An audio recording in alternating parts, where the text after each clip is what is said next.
I've been walking in the same way as I did, and missing out the cracks in the pavement, and tutting my heel and strutting my feet. Is there anything I can do for you, dear? Is there anyone I could call? No, and thank you, please, madame. I ain't lost, just wondering. Round my hometown, memories of phrase. Round my hometown, ooh, the people I've made are the wonders of my world, are the wonders of my world, are the wonders of this world, are the wonders. And now I like it in the city when the air is so thick and opaque. I love it to see everybody in short skirts, shorts and shades. I like it in the city when two worlds collide. You get the people and the government, everybody taking different sides. Shows that we ain't gonna stand shit, shows that we are united, shows that we ain't gonna take it. Shows that we ain't gonna stand shit, shows that we are united. Round my hometown, memories are fresh. Round my hometown, ooh, the people I met, yeah. Do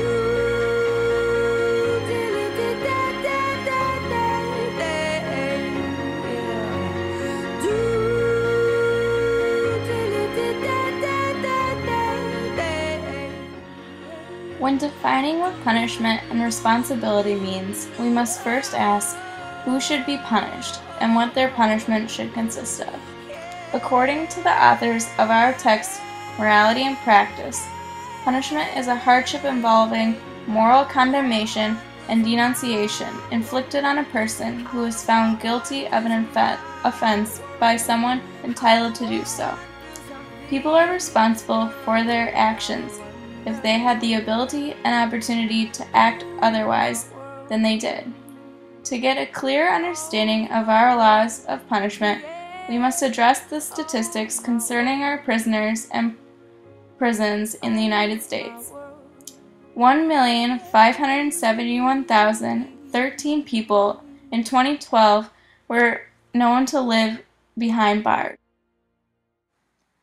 For every 100,000 people in the United States, 715 of those people are incarcerated.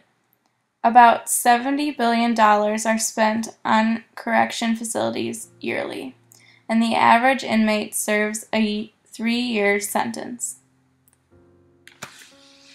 The authors have come to a conclusion that people are responsible for their actions if they have knowledge of circumstances, foresight of consequences, the ability and opportunity to act otherwise than they did. Forward-looking justifications maintain that punishment is justified because of its relationship to what will occur.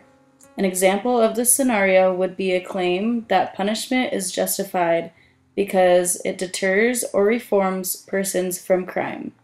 Someone who supports this justification is seen as a social engineer seeking to produce certain good consequences in society.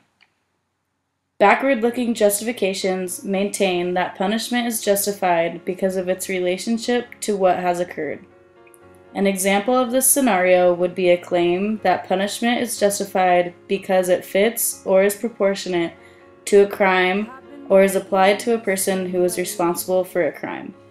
Someone who supports this justification is seen as a stern balancer seeking to achieve a more balance between punishment and the crime.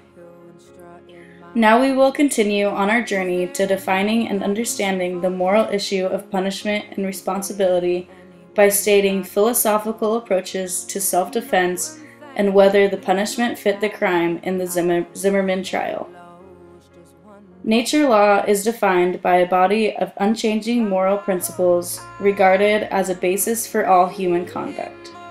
When determining how different philosophical ideals will treat the issue of self-defense and punishment of crimes, we will consider three approaches: a utilitarian, Aristotelian, and Kantian approach. All three approaches look at self-defense in the same way. In a situation where you are about to be killed and you have the option to defend yourself, resulting in the death of your attacker, all three approaches believe you have the right to defend yourself and your life. This type of situation comes out in our case study of Zimmerman versus Martin. Do you need police, fire, medical? Police, I just heard a shot right behind my house. Shock, confusion, and fear. You can hear it in the voice of every 911 caller in the final moments of Trayvon Martin's young life. He just said he shot him. Yes, the person is dead, laying on the grass. Just because he's laying on the ground. Oh, my God. February 26, 2012, 17-year-old Trayvon Martin buys some Skittles and a bottle of iced tea, walks through a gated community of townhomes where he's staying with his father. That's when he catches the attention of neighborhood watch volunteer George Zimmerman. They always get away. That's Zimmerman's first impression watching Trayvon Martin walking alone. This guy looks like he's up to no good or he's on drugs or something. Less than a minute later, Zimmerman gets out of his car. Are you following him? Yeah. Okay, we don't need you to do that. Okay. But then, just a few minutes later, there's another call. 911, do you need police, fire, medical? Maybe both. I'm not sure. There's just someone screaming outside. In the background, listen for the sound of a fight and a panicked voice yelling for help. And is it a male or female? It sounds like a male. And you don't know why? I don't know why. I think they're yelling help, but I don't know. Just send someone quick. Say stop. 10 seconds later, the shrieking continues. Then, a gunshot. So you think he's yelling help? Yes. All right, what is your... There's gunshots. You just heard gunshots? Yes. How many? This one. Just one, a shot to the heart, ending the life of Trayvon Martin.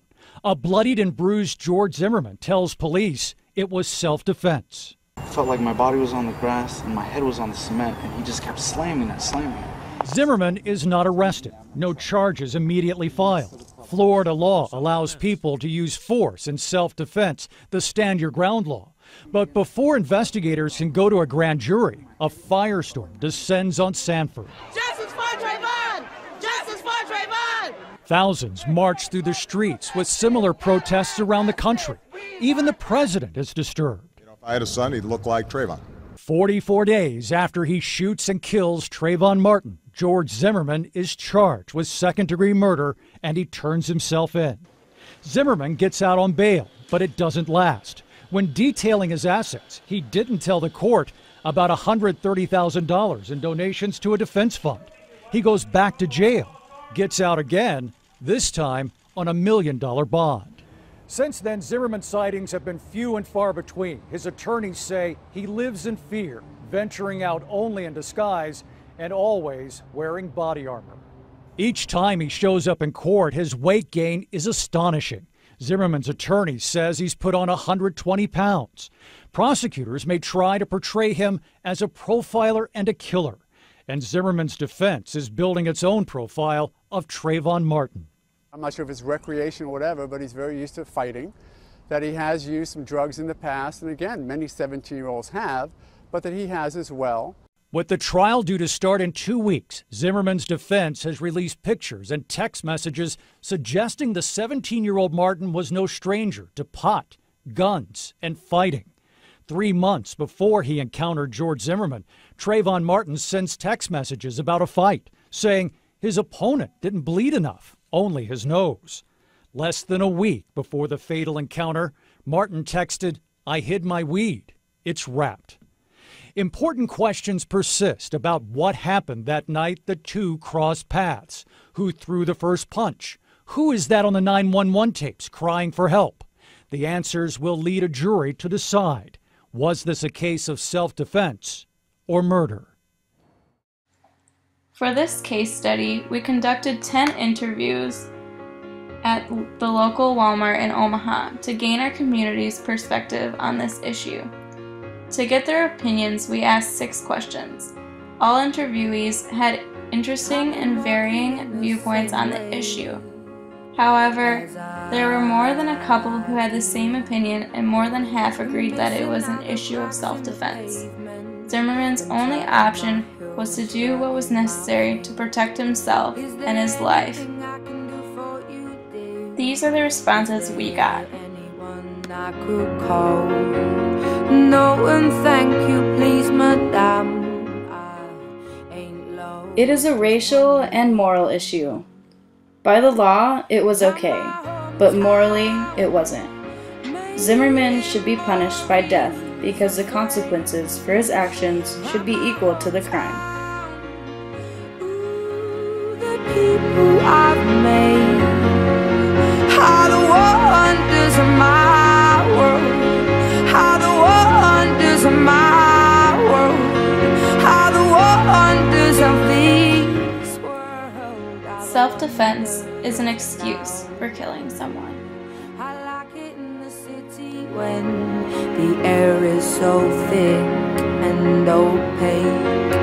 I love it to see everybody in short skirts, shorts and shades. I like it in the city when two worlds collide. You get the people and the government, everybody. Certain punishment should fit a certain crime. Shows that we ain't gonna stand shit. Shows that we are united. Shows that we ain't gonna take it. Shows that we ain't gonna stand shit. Shows that we are united. Round my hometown. Based on what we have gathered from our research, we had opposing moral approaches for justifying what happened in this case. One opinion was that it was fair ruling because, by law, killing someone in self-defense is excusable and is justified according to Aristotelian and the utilitarian approach, which would be using the virtue of courage to do what is necessary to protect our own lives and promote our happiness. The other opinion was that it is never morally right to kill another person, which agrees with Kantian approach, saying there is universal law that believes that one should never kill another, whether it be in self-defense or not. Finally, what we learned from this was that the people we interviewed saw this case as morally acceptable because we, as humans, put so much emphasis on state laws and staying true to those laws. Everyone can have his or her moral opinions, especially in this case. And in conclusion, punishment and responsibility needs to be followed by guidelines and personal moral beliefs.